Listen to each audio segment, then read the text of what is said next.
कुछ राज ऐसे होते हैं जिन्हें दफन ही रहना चाहिए, पर इंसान की फितरत है कि वो उसी अंधेरे की तरफ भागता है जहाँ से वापसी का कोई रास्ता नहीं होता। मेरा नाम हरिओम है और जो कहानी मैं आपको सुनाने जा रहा हूँ वो किसी किताब से नहीं बल्कि मेरी अपनी जिंदगी के उन 3 दिनों से है जिन्होंने मेरे वजूद को हिलाकर रख दिया। पहाड़ों की घुमावदार सड़कों पर एक पुरानी जीप तेजी से बरक रही थी।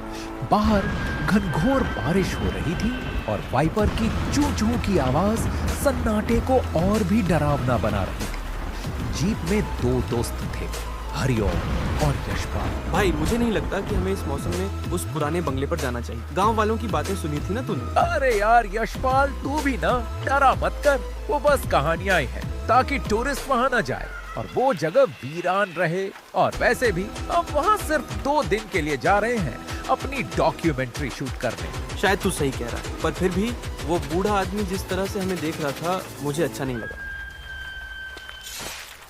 रात के 11 बज चुके थे जब वे उस विशाल काली हवेली के सामने पहुंचे। हवेली का लोहे का गेट जंग खाया हुआ था और खोलने पर ऐसी आवाज हुई जैसे कोई सदियों से सोई हुई रूह जाग गई हो। जैसे ही हमने उस दहलीज को पार किया, हवा में एक अजीब सी भारीपन महसूस हुई। ऐसा लग रहा था जैसे दीवारें हमें देख रही हैं। हवा में सड़ी हुई लकड़ी और किसी पुरानी चीज की गंध थी।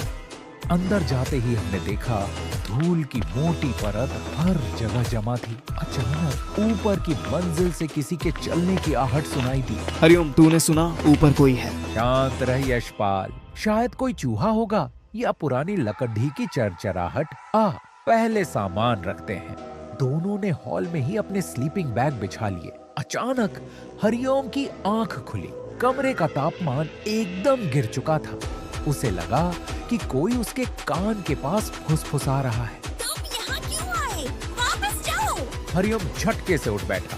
यशपाल गहरी नींद में था। तभी उसने देखा कि सीढ़ियों के पास एक छोटी बच्ची खड़ी है। उसने सफेद फ्रॉक पहनी थी पर उसका चेहरा साफ नहीं दिख रहा था। बेटा, तुम कौन हो? इतनी रात को यहाँ क्या कर रही हो? बच्ची ने कोई जवाब नहीं दिया। उसने बस अपनी उंगली उठाई और ऊपर की मंजिल की तरफ इशारा किया। फिर पलक झपकते ही वो गायब हो गई।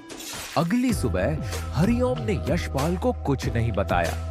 वे दोनों हवेली की लाइब्रेरी में गए जहां उन्हें एक पुरानी काली जिल्द वाली किताब मिली। उसमें कुछ अखबार की कतरनें थीं। हरिओम, देख यहाँ क्या लिखा है। 1970 में इस हवेली के मालिक ने अपनी पूरी फैमिली को मार दिया था क्योंकि उसे लगता था कि दीवारें उससे बातें करती हैं। उसने अपनी छोटी बेटी को जिंदा दीवार में चुनवा दिया था। हरिओम के हाथ पैर ठंडे पड़ गए। उसे रात वाली बच्ची याद आई।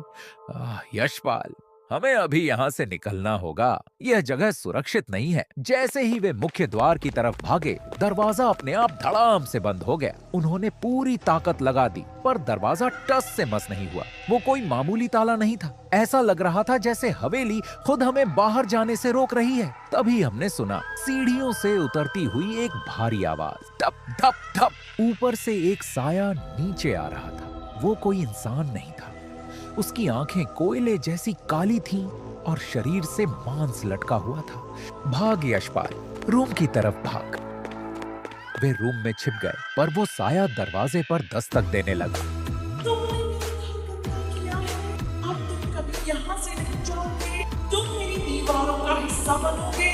अचानक यशपाल के पैर के नीचे की जमीन धंसने लगी। नीचे एक तहखाना था। हरिओम ने यशपाल का हाथ पकड़ने की कोशिश की पर एक अदृश्य शक्ति ने उसे पीछे फेंक दिया। हरिओम, मुझे बचा ले, ये मुझे खींच रहे हैं। मैंने अपनी पूरी जान लगा दी पर यशपाल मेरी आंखों के सामने उस अंधेरे में ओझल हो गया। उसकी चीखें आज भी मेरे कानों में गूंजती हैं।